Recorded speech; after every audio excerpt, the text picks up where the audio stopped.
America's Secret Establishment, An Introduction to the Order of Skull and Bones, by Antony C. Sutton. This is the third reading. Hypothesis number 2. The order has penetrated every segment of American society. The order is the original impulse.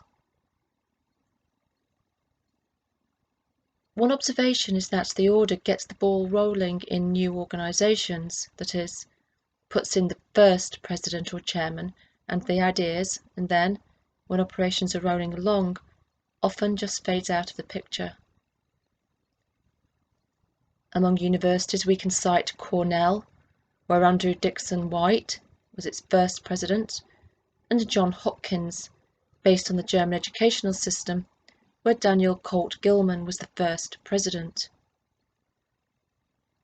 Among academic associations, the American Historical Association, the American Economical Association, the American Chemical Society, and the American Psychological Association were all started by members of the order or persons close to the order. These are key associations for the conditioning of society. This phenomenon of the order as the first on the scene is found especially among foundations, although it appears that the order keeps a continuing presence among foundation trustees.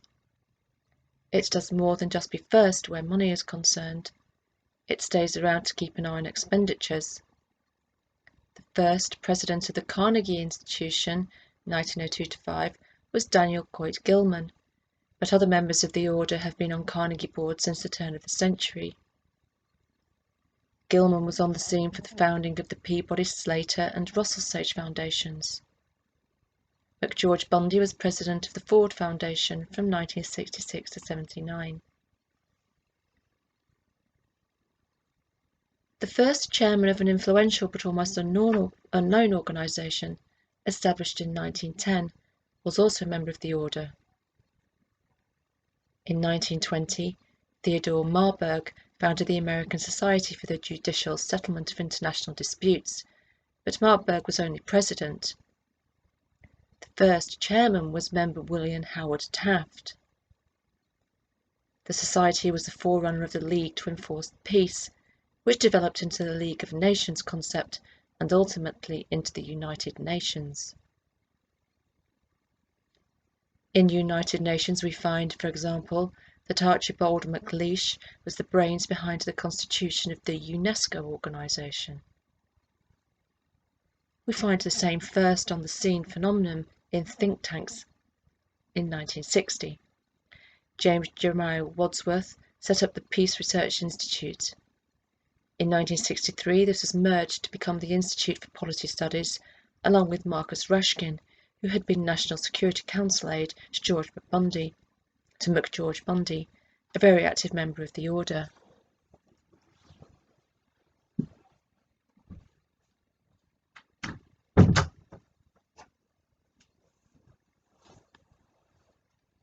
The Church. About 2% of the order is in the Church, all Protestant denominations, although this percentage has declined in recent years. A key penetration is the Union Theological Seminary, affiliated with Columbia University in New York. This seminary, a past subject of investigation for communist infiltration, has close links to the order. Henry Sloane Coffin was Professor of Practical Theology at Union from 1904 to 1926, and President of Union Theological Seminary, also known as the Red Seminary, from 1926 to 1945. Union has such a wide interpretation of religious activity that has, or used to have, an atheist club for its students. Henry Sloane Coffin Jr. was one of the Boston Five indicted on federal conspiracy charges, and this is only part of the order's penetration into the Church. The law. The major establishment law firms in New York are saturated with the order. in particular Lord Day and Day, dominated by the Lord family already discussed, also Simpson, Thatcher and Bartlett, especially the Thatcher family, David, Polk, Wardwell and de Beauvois, Plimpton, the Rockefeller family law firm.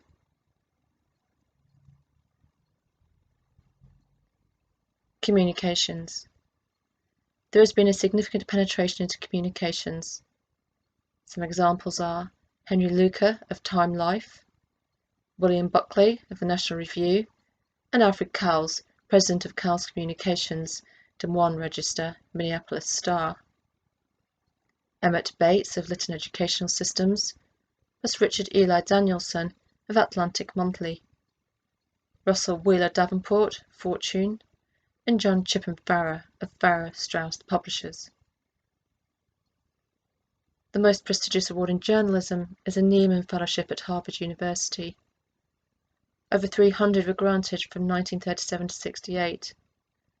The first director of the Nieman Foundation was member Archibald MacLeish.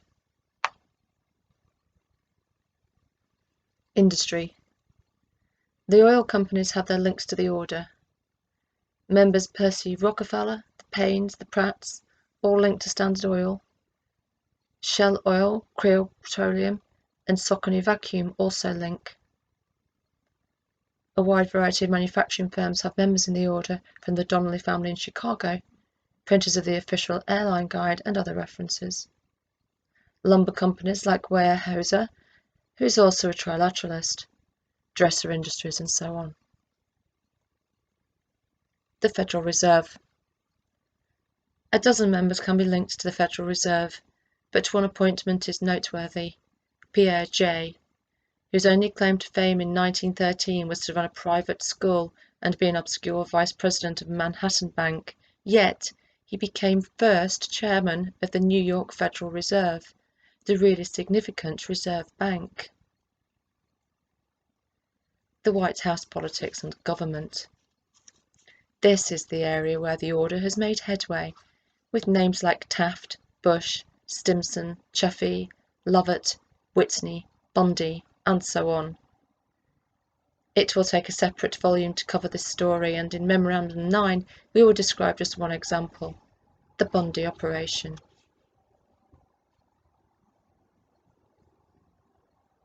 Memorandum number 6, Operations of the Order. In 1981, The Anglo-American Establishment by Carroll Quigley was published in New York by a small anti-establishment publisher. Quigley was formerly instructor at Princeton and Harvard, and then professor at the School of Foreign Service, Georgetown University. The publisher notes in his introduction that Quigley had been unable to find a major publisher for the manuscript. This is not surprising. The book blows the lid off the British equivalent of the order. The Anglo-American establishment has nothing at all to do with the American establishment, which is hardly mentioned, but it has a lot to do with the British establishment. The publisher probably inserted the word American into the title to enhance marketability in the States. Quigley describes in minute detail the historical operations of the British establishment, controlled by a secret society and operating very much as the order operates in the US. This is the real significance of Quigley's explosive book. The British Society, known as the Group, or just plain Us, was founded at Oxford University, much as the order was founded at Yale, but without the Masonic mumbo-jumbo. As we noted in Memorandum 5, the group operates in a series of concentric circles, and like the order consists of old-line families allied with private merchant bankers, known in the US as investment bankers. Bearing in mind the proven existence of the group, the operations of the order and the kind of penetration it has achieved cannot be explained by mere chance. By examining the order's operations, we can generate a picture of its objectives without access to any internal constitution or statement of objectives, even if such exists. It may only be word of mouth. By contrast, the group's objective is recorded in Cecil Rhodes's will. It was the extension of British rule throughout the world, the perfecting of a system of emigration from the United Kingdom, and of colonisation by British subjects of all lands wherein the means of livelihood are attainable by energy, labour and enterprise, and the ultimate recovery of the United States of America as an integral part of the British Empire. This objective is, of course, ridiculous and somewhat immature, but no less ridiculous and immature than the New World Order objective of the Order. Yet the group has controlled British policy for 100 years and still does.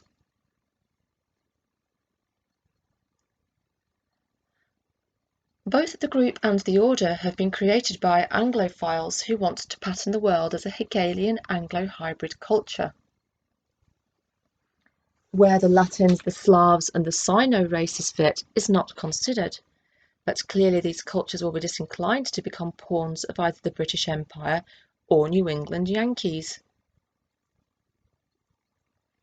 Even within the Commonwealth, a voluntary association of nations, it is unlikely that Canada and Australia and New Zealand would accept the constitutional bondage envisaged by Cecil Rhodes. Both secret organisations overlook, and there is a philosophic basis for this neglect, the natural right of any ethnic group, be it white, black or yellow, English, Slavic or Latin, to develop its own culture without coercion. Unlike this author, Quigley sympathises with the ends of the group, although he terms their methods despicable. Both the group and the Order are unwilling or unable to bring about a global society by voluntary means, so they opted for coercion. To do this, they have created wars and revolutions. They have ransacked public treasuries. They have oppressed, they have pillaged, they have lied, even to their own countrymen. How have they done this?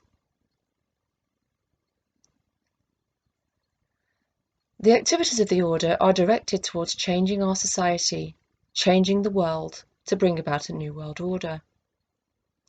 This will be a planned order with heavily restricted individual freedom, without constitutional protection, without national boundaries or cultural distinction. We deduce this objective by examining and then summing up the actions of individual members. There has been a consistent pattern of activity over 100 years. Part of this activity has been in cooperation with the group, with its parallel and recorded objectives. Now if, for example, we found that the dominant interest of members was raising ducks, that they wrote articles about ducks, bred ducks, sold ducks, formed duck-studying councils, developed a philosophy of ducks, then it would be reasonable to conclude that they had an objective concerning ducks, that this is not mere random activity. Historically, operations of the Order have concentrated on society, how to change society in a specific manner towards a specific goal, a new world order.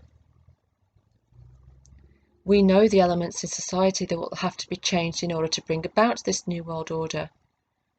We can then examine the Order's actions in this context. More or less, these elements would have to be education, how the population of the future will behave; money, the means of holding wealth and exchanging goods; law, the authority to enforce the will of the state. A world law and a world court is needed for a world state.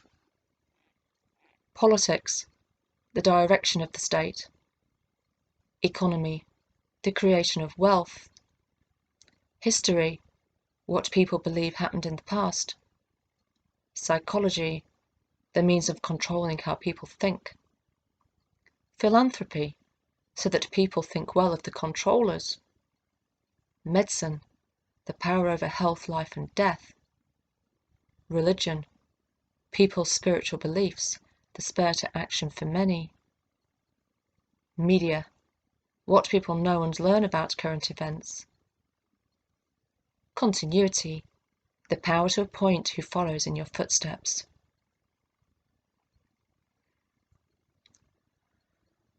Operations in each of these areas will be detailed in subsequent volumes. For example, in the next volume, The Order Controls Education, we will describe how Daniel Coit-Gilman, president of Johns Hopkins University, imported Wundt psychology methods from Germany, then welded education and psychology in the US, established laboratories, brought these educational laboratories into major universities, and generated hundreds of PhDs to teach the new educational conditioning system. One of the first of these Johns Hopkins doctorates was John Dewey. The result we well know. The educational morass of the 80s, where most kids, not all, can't spell, read or write, yet can be programmed into mass behavior channels. The Order's next move was to control the foundations. They got all the big ones: Carnegie, Ford, Peabody, Slater, Russell Sage, and so on. That's the topic of another volume. As in education, the modus operandi of the Order was to get in first and set the stage for the future. The initial objective was to establish a direction in an organization. Selection of managers, intuitive or amoral enough to catch on to the direction, kept the momentum going. In the case of foundations, the direction kept the momentum going. In the case of foundations, the Order has usually maintained a continuing presence over decades. When it comes to activities by individual members, at first sight the pattern is confusing and superficially inconsistent. Let's give some examples. Andrew Carnegie profited from war through his vast steel holdings. But under the guidance of member Daniel Coit-Gilman, Carnegie was also an enthusiastic president and financial backer of the American Peace Society. This is seemingly inconsistent. Could Carnegie be for war and peace at the same time? The League to Enforce the Peace, founded by members William H. Taft and Theodore Marburg, was promoting peace, yet active in urging US participation in World War I. How could the League be for war and peace at the same time? In the 1920s, W. Averell Harriman was a prime supporter of the Soviets with finance and diplomatic assistance at a time when such aid was against State Department regulations. Harriman participated in Ruskombank, the first Soviet commercial bank. Vice President Max May of Guarantee Trust, dominated by the Harriman-Morgan interests, became the first Vice President of Ruskombank, in charge of its foreign operations. In brief, an American banker under guidance of a member of the Order had a key post in a Soviet bank. But we also find that Averell Harriman, his brother Roland Harriman, and members E.S. James and Knight Woolley, through the Union Bank, in which they held a major interest, were prime financial backers of Hitler. Now, our textbooks tell us that Nazis and Soviets were bitter enemies and their systems are opposites. How could a rational man support Soviets and Nazis at the same time? Is Harriman irrational, or is the inconsistency explainable? The Bundy family gives us another example of seeming inconsistency. William Bundy was with the Central Intelligence Agency for a decade.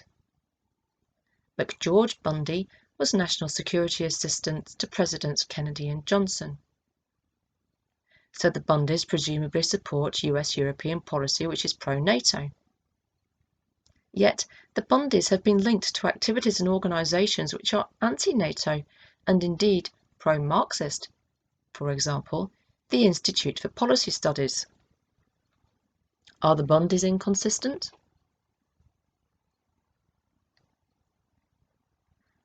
Among individual members of the Order, we find a wide variety of publicly proclaimed beliefs, ideologies and politics. William Buckley periodically chews out the Soviets. On the other hand, Member John Burt has been a member of a dozen communist front groups. Member William S. Coffin Jr. spent 3 years with CIA and then became leader of anti-Vietnam War activity through the National Conference for New Politics and Clergy and Laymen Concerned About Vietnam. In fact, Coffin was one of the Boston Five charged and indicted for conspiracies to violate federal laws. And of course, W. Averell Harriman is elder statesman of the Democratic Party. Quite a mixture of beliefs and activities. Do they reflect inconsistent philosophies? How can the order have a consistent objective with this potpourri of individual actions? The answer is that they are not inconsistent, because the objective of the order is above and beyond these actions and in fact needs these seeming contradictions. How can there exist a common objective when members are apparently acting in opposition to one another? Probably the most difficult task in this work will be to get across to the reader what is really an elementary observation, that the objective of the order is neither left nor right. Left and right are artificial devices to bring about change, and the extremes of political left and political right are vital elements in a process of controlled change. The answer to this seeming political puzzle lies in Hegelian logic. Remember that both Marx and Hitler, the extremes of left and right, presented as textbook enemies, evolved out of the same philosophical system, Hegelianism. That brings screams of intellectual anguish from Marxists and Nazis, but is well known to any student of political systems. The dialectical process did not originate with Marx as Marxists claim, but with Fichte and Hegel in late 18th century and early 19th century Germany. In the dialectical process, a clash of opposites brings about a synthesis. For example, a clash of political left and political right brings about another political system, a synthesis of the two, neither left nor right. This conflict of opposites is essential to bring about change. Today, this process can be identified in the literature of the Trilateral Commission, where change is promoted and conflict management is termed the means to bring about this change. In the Hegelian system, conflict is essential. Furthermore, for Hegel and systems based on Hegel, the state is absolute. The state requires complete obedience from the individual citizen. An individual does not exist for himself in these so-called organic systems, but only to perform a role in the operation of the state. He finds freedom only in obedience to the state. There was no freedom in Hitler's Germany. There is no freedom for the individual under Marxism. Neither will there be in the New World Order. And if it sounds like George Orwell's 1984, it is. In brief, the state is supreme, and conflict is used to bring about the ideal society. Individuals find freedom in obedience to the rulers. So who or what is the state? Obviously, it is a self-appointed elite.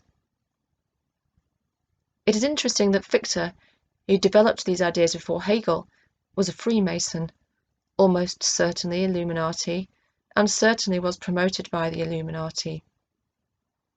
For example, Johann Wolfgang Goethe, Abaris in the Illuminati Code, pushed Fichte for an appointment at Jena University. Furthermore, the Illuminati principle that the end justifies the means, a principle that Quigley scores as amoral, and used both by the group and the order, is rooted in Hegel. Even the anonymous Yale student who wrote the verse in Memorandum 3 observed this principle at work on the Yale campus. This, then, is a vital part of our explanation of the order.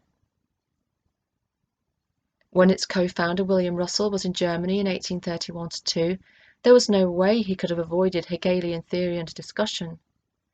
It was the talk of the campus. It swept intellectual Germany like a Pac-Man craze. Most Americans haven't heard of it, and those who have don't want to hear any more about it. Why? Because its assumptions are completely at variance with our sense of individual freedom and constitutional guarantees. Most of us believe the state exists to serve the individual, not vice versa.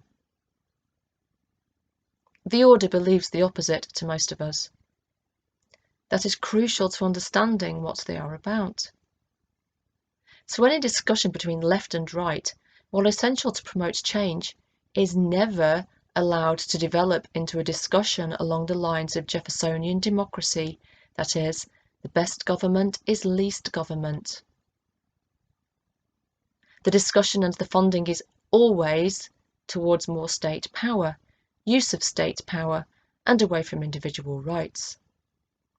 So it doesn't matter from the viewpoint of the order whether it is termed left, right, Democrat, Republican, secular or religious, so long as the discussion is kept within the framework of the state and the power of the state. This is the common feature between the seemingly dissimilar positions taken by members. They have a higher common objective in which clash of ideas is essential. So long as rights of the individual are not introduced into the discussion, the clash of ideas generates the conflict necessary for change. As the objective is also global control, an emphasis is placed on global thinking, i.e., internationalism. This is done through world organizations and world law. The great contribution of the Tafts to the order was on the world court system and world law, to the internationalist aspect of the New World Order.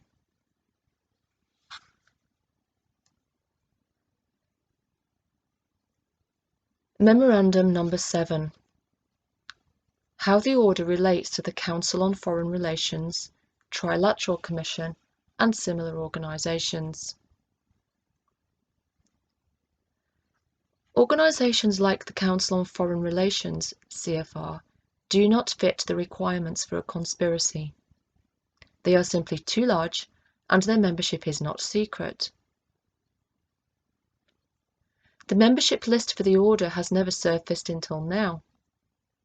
Anyone can obtain a list of members for the CFR and the Trilateral Commission.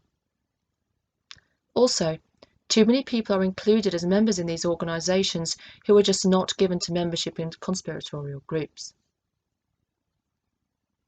Certainly there is off-the-record discussion, and certainly the general direction of US policy reflects majority thinking in these organizations, but they are not conspiracies. Moreover, the CFR and its sister organizations are not geared to action and implementation of policy. Compare, for example, the Brown Brothers Harriman firm with 9 members of the order and the CFR. Obviously, the first is more cohesive, yet more low profile, more able to conceal its actions, yet more action-oriented. The larger open organizations are a forum for discussion, a place where ideas can be kicked around, a rich man's club, as someone commented, where people can be assessed, where discreet comment and criticism can be made away from a nosy press and a possibly unsympathetic public. They may not be elected bodies, but neither are they conspiracies. They fall in the shadow of a conspiracy. They are neither democratic or dictatorial. The order is represented in these organizations, but does not always dominate. David Rockefeller, a former chairman of the CFR, is not a member of the order. Only Percy Rockefeller has represented the family, but the present CFR chairman, Winston Lord, is.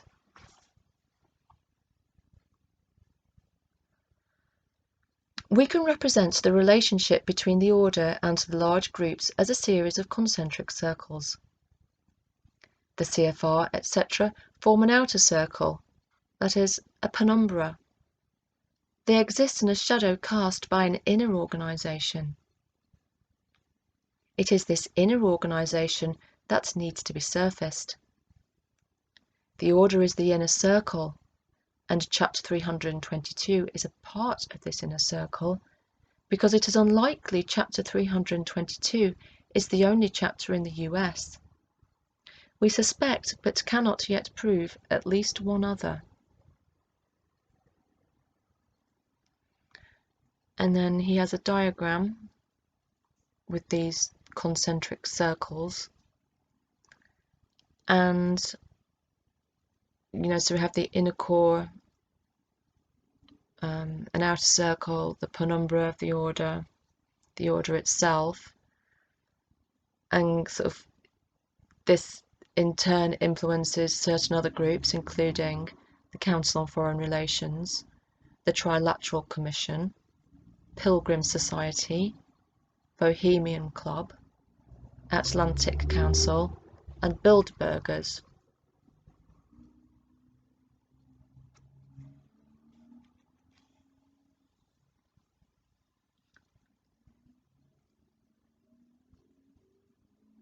The outer circle is made up of large open organisations with some membership coming from the order. The inner circle, made up of one or more secret societies, like chapter 322, of which we can only prove one chapter at this time. The inner core is a secret society within a secret society. This is the inner decision-making core. We cannot prove it exists, but logic suggests that some members of the inner circle will form an executive committee, an action group, an inner core. While we cannot prove the existence of an inner core, there are some obvious candidates for membership, and we could hazard a guess as to the identity of the chairman.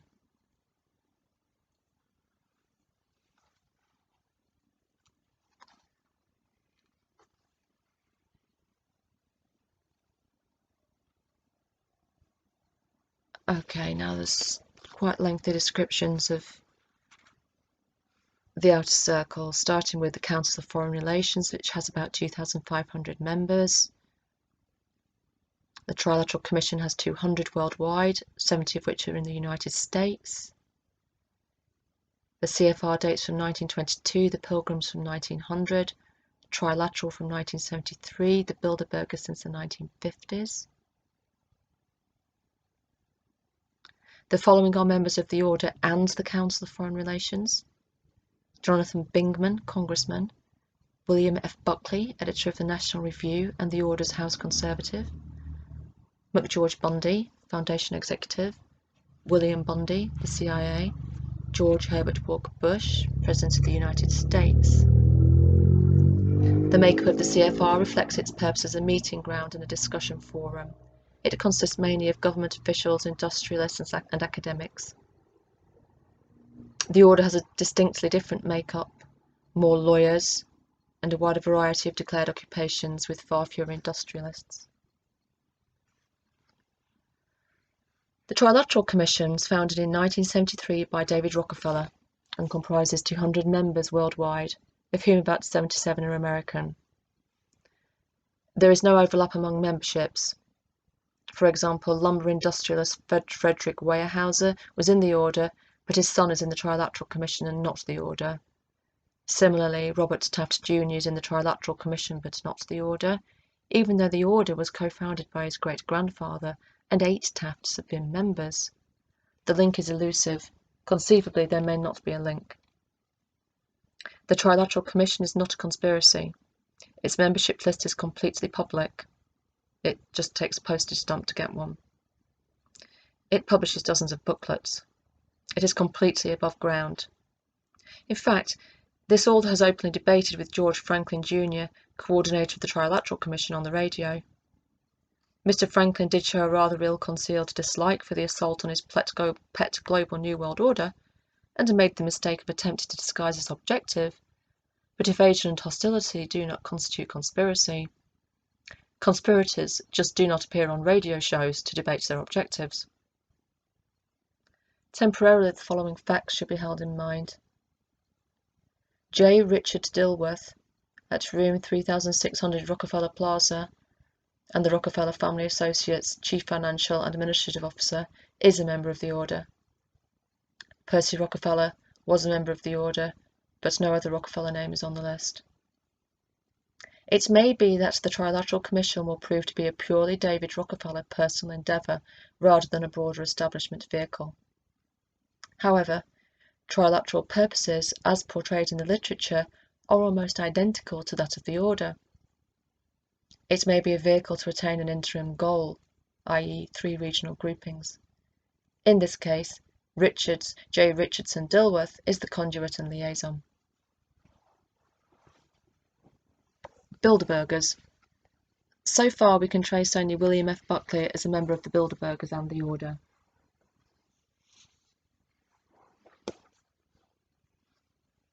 The order does not show up directly on the executive committee of the Pilgrim Society, but only through family names, such as Aldrich and Pratt.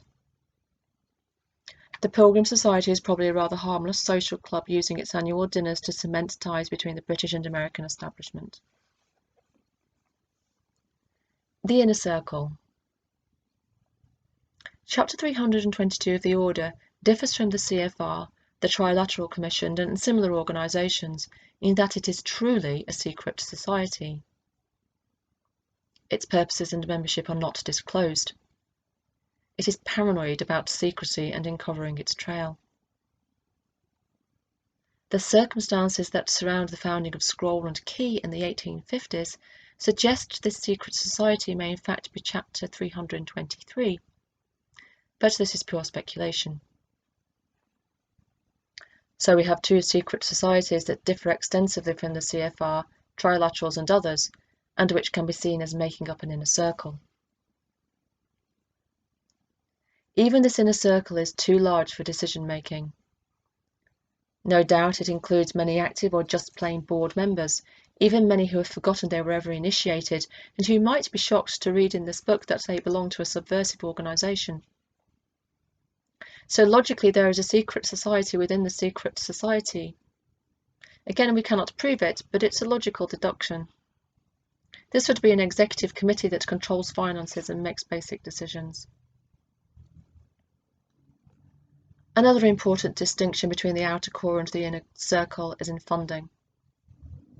This is important because funding controls everything. The families in the order are closer to more foundations and more sources of funding than the Rockefeller family. To be sure, the Rockefeller family has 1% of Chase Manhattan stock, enough for control, and it has influence in the Rockefeller Foundation. But this doesn't compare to the centuries-long pervasive influence of the order. Remember, it was the order that got John D. Rockefeller off the ground with its General Education Board, not the other way round. It's an open question quite how the trilaterals fit with the order.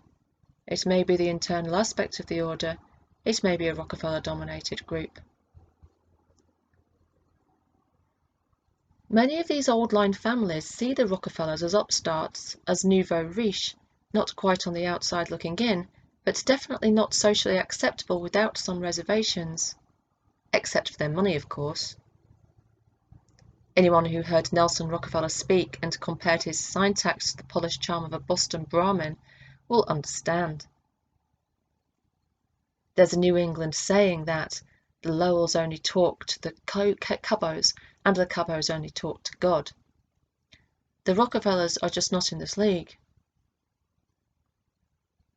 And if we may be excused a little gossip, we have been told by several establishment people that David Rockefeller is just not too bright, and Nelson Rockefeller was the only man in America who could torture the English language to the extent of placing 2 non sequiturs in one sentence.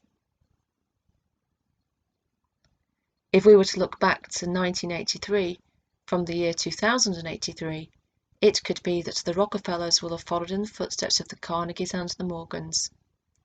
Names in dusty files, but no longer represented in the power group.